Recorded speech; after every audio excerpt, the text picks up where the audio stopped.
दोस्तों, आपका स्वागत है आपके अपने YouTube चैनल भावना बुक स्टोरी में। आशा करती हूँ आप सभी स्वस्थ होंगे और खुश होंगे। आज मैं आपके लिए लेकर आई हूँ गणेश जी की कथा।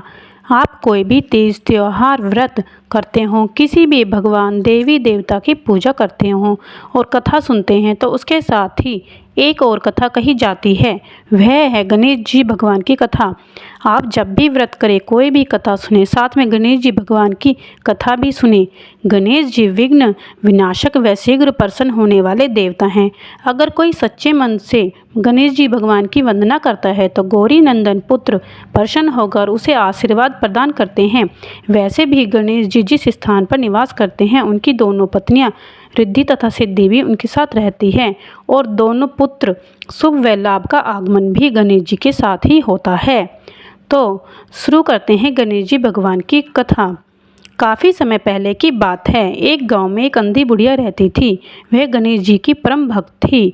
आँखों से भले ही दिखाई नहीं देता था, परंतु वह सुबह शाम गणेश जी की पूजा में मग्न रहती थी। नित्य गणेश जी की प्रतिमा के आगे बैठकर उनकी स्तुति करती, भजन गाती व समाधि में लीन रहती। गणेश जी बुढ़िया की भक्ति से बड़े प्रसन्न हुए। उन्होंने सोचा, यह बुढ़िया नित्य हमारा स्मरण करती है, परंतु बदले में कभी कुछ मांगती नहीं। उनकी भक्ति का फल उसे मिलना ही चाहिए।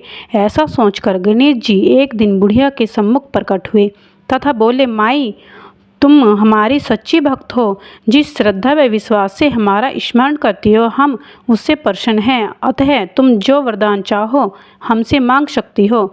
बुढ़िया बोली, प्रभु, मैं तो आपकी भक्ति प्रेम भाव से करती हूँ। मांगने का तो मैंने कभी सोचा ही नहीं, अतः मुझे कुछ नहीं चाहिए।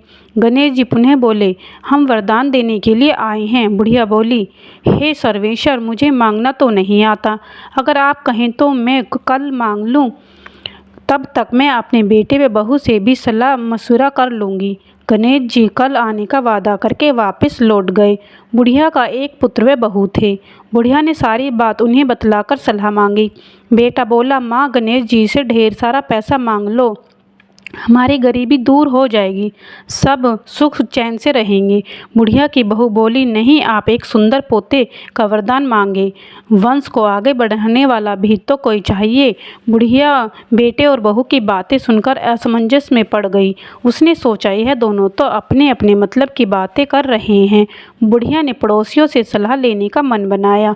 पड़ोसी भी नेक दिल की थी।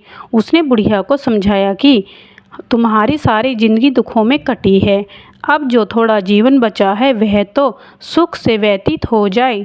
धन अथवा पोते का तुम क्या करोगी? अगर तुम्हारी आंखें ही नहीं हैं तो यह सांसारिक वस्तुएं तुम्हारे लिए व्यर्थ हैं। अतः तुम अपने लिए दोनों आंखें मांग लो। बुढ़िया घर लौट आई। बुढ़िया और भी सोच में पड़ गई। उसने सोचा, कुछ ऐसा मांग लो जिससे मेरा बहू बेटा सबका भला हो, लेकिन ऐसा क्या हो सकता है? इसी उधेड़-बुन में सारा दिन व्यतीत हो गया। बुढ़िया कभी कुछ मांगने का मन बनाती तो कभी कुछ, परंतु कुछ निर्धारित नहीं कर सकी। दूसरे दिन गणेश जी पुनः प्रकट हुए तथा बोले, आप जो भी मांगेंगी वह हमारी कृपा से पूरा हो जाएगा, यह हमारा वचन है। गणेश जी के पावन वचन सुनकर बुढ़िया बोली, हे गणराज, यदि आप मुझसे प्रसन्न हैं तो कृपया मुझे मन इच्छित वरदान दीजिए। मैं अपने पोते को सोने के गिलास में दूध पीते देखना चाहती हूँ। बुढ़िया की बातें सुनकर गणेश जी उनकी सादगी व सरलता पर मुस्कुरा दिए। बोले, तुमने तो मुझे ठग ही लिया। मैंने तुम्हें एक वरदान मांगने के लिए बोला था, परंतु तुमने तो एक साथ एक वरदान में सब कुछ मांग लिया।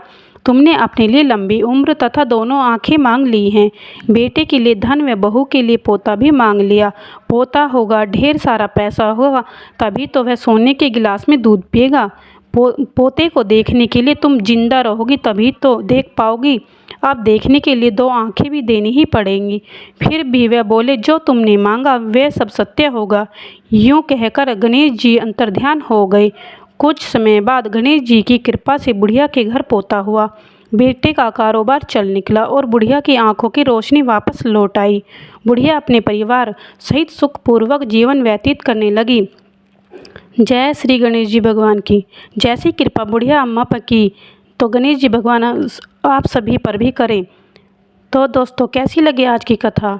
अच्छी लगी हो तो प्लीज़ वीडियो को लाइक करें और चैनल को सब्सक्राइब